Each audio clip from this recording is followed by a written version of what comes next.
pula dia buat pengumuman begitu dengan rasa berani, dengan tak ada rasa malu, dengan tak ada rasa bersalah dengan tindakan dia macam tu. Kita pun tak faham lah. Kadang-kadang ada setengah manusia ni memang dia nak orang-orang yang berhijrah, berjihad fi sabilillah. Hujung ayat tu Allah Ta'ala sebut mereka ini siapa? Wa ulaika humul faizun. Mereka lah orang-orang yang berjaya. Sadaqallahul azim. Maknanya orang yang berhijrah, berjihad di jalan Allah ini, mereka lah yang dinobatkan oleh Allah sebagai orang-orang berjaya. Dan kata ulama, orang berjaya ini dia ada sifat dia. Dia ada kriteria dia yang tersendiri, orang-orang berjaya ini. Apa tanda-tanda orang berjaya? Sifat orang berjaya adalah dia akan belajar daripada kesilapan lalu.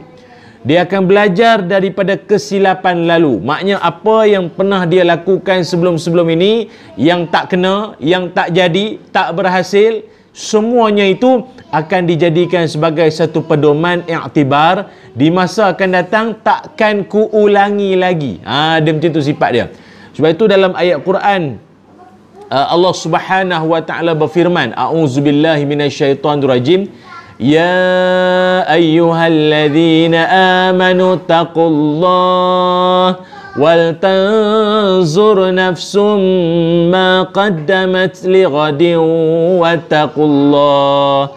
Wahai orang-orang beriman, bertakwalah kamu kepada Allah dan lihatlah apa yang pernah kamu lakukan sebelum ini untuk nak dibawa menghadap Allah Subhanahu wa taala pada suatu hari kelak di masa akan datang.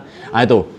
Jadi, baik itu kata ulama, orang berjaya sifat dia belajar daripada perkara-perkara yang lalu. Sama ada perkara itu berlaku pada diri dia ataupun berlaku pada orang lain. Dia ambil i'tibar dan pelajaran, takkan ulang balik mana kesilapan yang lepas tu. Akan tetapi orang gagal ni, orang putih panggil apa? Loser. Orang gagal ni apa sifat dia? Apa tanda-tanda kriteria pada orang yang gagal ni, sifat dia apa? Kata ulama, orang gagal ini sifatnya adalah repeat. Dia akan senantiasa mengulang. Apa makna mengulang di sini? Kalau dalam konteks orang belajar universiti ke IPT, Institut Pengajian Tinggi, kalau dia gagal subjek tersebut, maka dia akan kena repeat. Dia akan mengulang subjek tersebut sampailah dia lulus untuk nak convocation nanti kan. Dia kena repeat, dia kena mengulang subjek lah sampailah dia lulus. Rupanya dalam tak sedar, dalam kehidupan harian kita pun sama. Apa yang sama? Manusia yang gagal ni, dia asyik repeat Dia asyik mengulang saja. Apa repeat? Apa yang mengulangnya? Dia akan mengulang kesilapan lama. Dia akan mengulang perangai-perangai lama. Dia akan mengulang tabiat-tabiat lama. Ulang dan ulang. Walau usianya sudah menjengah 40 tahun, 50 tahun, 60 tahun. Perangai tak berubah-ubah lagi. Duk macam tu perangai. Kalau daripada muda jenis suka kuat berhutang, sampai ketua lah berhutang perangainya. Kalau daripada zaman muda kuat menipu, kuat kencing orang, kencing lah sampai ketuanya tu. Faham lah kuat kencing ni maknanya apa? Kuat menipu lah. Sembang, gebang, sembang kari. Daripada zaman muda sampai ketua macam tu perangai. Daripada zaman kerja sampai pencen, macam tu lah perangai, tak berubah. Maka itulah kata ulama golongan yang gagal. Langsung tak belajar, ambil iktibar daripada kesilapan lepas apa. Ada. Dia mengulang. Lepas tu kalau tuan-tuan tengok cerita apa? Allahyarham Tan Sri P. Ramlee buat cerita yang watak paling terkenal orang tua tu nama apa? Pak Maun. Pak Maun, malam muda-mudi. Kuat baca buku sejarah. Bini dia tanya, awak baca buku apa bang? Ini buku sejarah, awak mana tahu orang perempuan baca buku sejarah. Padahal bukan buku sejarah. Dalam buku tu penuh gambar perempuan seksi belaka. Maknanya apa? Dia nak ceritakan apa? Ada manusia ni sampai ketua pun perangai macam tu lah. Zaman muda joli, zaman mudanya menghabiskan duit, sampailah ketua lah perangainya sama saja.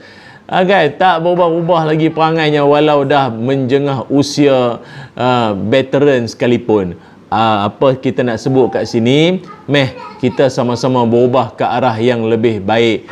Cerita do re mi, ya, do re mi, betul. Kan? Jadi maknanya orang yang berhijrah sebenar adalah orang yang membawa diri dia ke arah yang lebih baik. Tiap kali kalau ada orang tegur, orang nasihat, ambil pelajaran, ambil iktibar. Jangan diulang lagi perangai-perangai lama tu. Cuma baru-baru ni kita saya pun terkejut juga, sahabat kita pun ada kongsikan ada satu video tu di mana ada seorang ini, wallahu alam, ada orang kata dia ni LGBT punya orang ke apa. Boleh pula dia buat video live TikTok ke live Instagram, saya tak pasti. Tapi dalam live-nya tu dia buat pengakuan yang dia nak nikah dengan lelaki. Dia tu laki-laki. Dah dia buat pengakuan kata dia nak menikah dengan lelaki. Buat live apa. Saya tak tahulah siapa dia tu, tak kenal.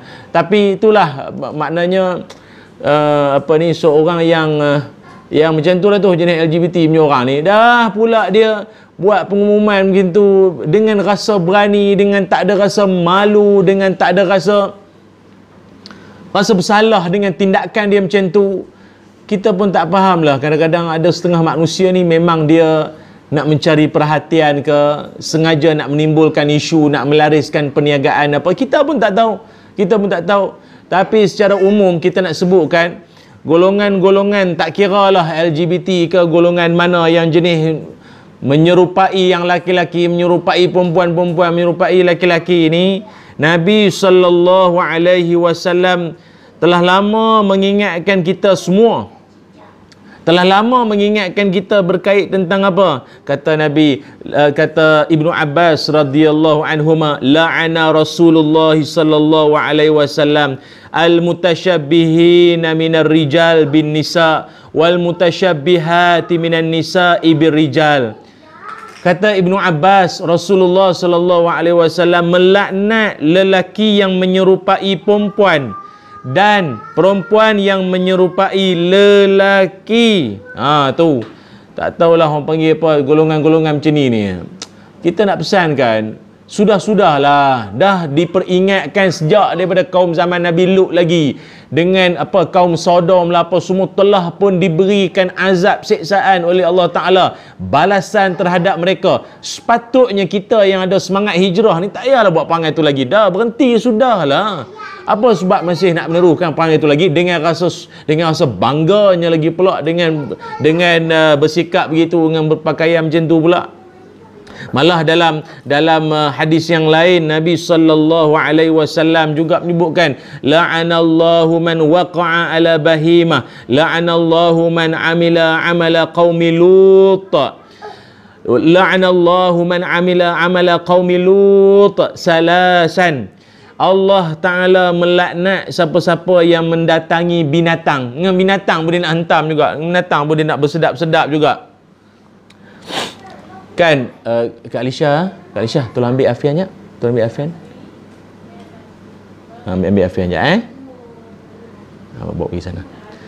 Lagi apa lagi? Allah Ta'ala juga melaknat perangai perbuatan kaum Lut. Dan laknat itu diulang sebanyak 3 kali. Jangan main-main.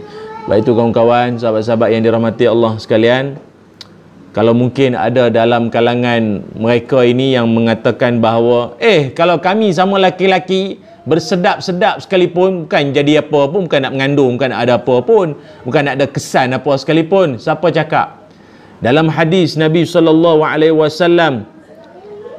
baginda Nabi bersabda, la tubashirul mar'atul mar'ah illa wahuma zaniyatani wa la yubashirur rajul rajula illa wahuma zaniyani.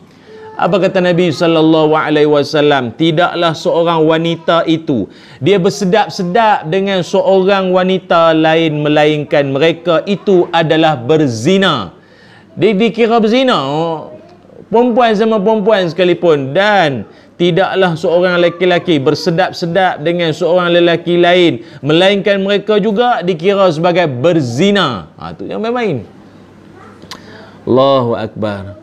Hadis riwayat Imam At-Tabrani. Kawan-kawan yang dirahmati Allah sekalian, maka tolonglah kita sama-sama ingat mengingatkan sesama kita, ingat mengingat nasihat-menasihat supaya golongan ini tolonglah hentikan daripada perbuatan tak bermoral ni semua.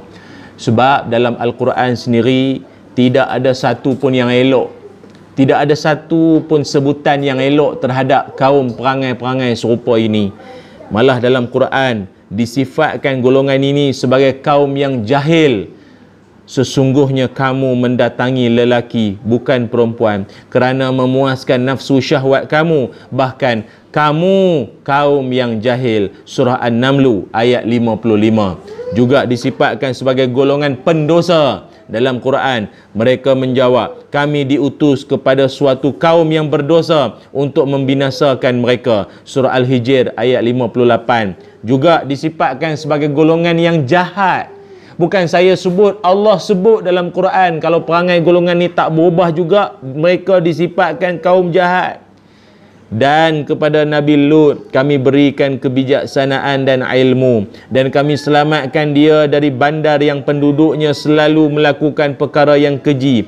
Sesungguhnya mereka itu adalah kaum yang jahat, yang fasik derhaka. Surah Al-Anbiya ayat 74. Bukan setakat itu saja, disebutkan juga sebagai mereka ini golongan yang perosak. Nabi Lut berdoa kepada Allah Ta'ala dengan berkata, wahai Tuhanku, tolonglah daku terhadap kaum yang melakukan kerosakan menderhaka ini ya Allah. Surah Al-Ankabut ayat 30. Jadi marilah sama-sama kita mengingatkan diri kita dan saling pesan berpesan sama kita. Moga Allah menyelamatkan kita. Kerana apa? Dengan perbuatan-perbuatan macam ni bukan sekadar boleh merosak, meruntuh masyarakat. Penularan macam-macam jenis-jenis penyakit yang pelik-pelik pun boleh timbul hasil daripada kegiatan tak bermoral macam ni semua. Na'udzubillah min zalik. Sahabat-sahabat semua, terima kasih banyak atas perhatian anda. Moga ada rezeki kita jumpa pada lain-lain kesempatan.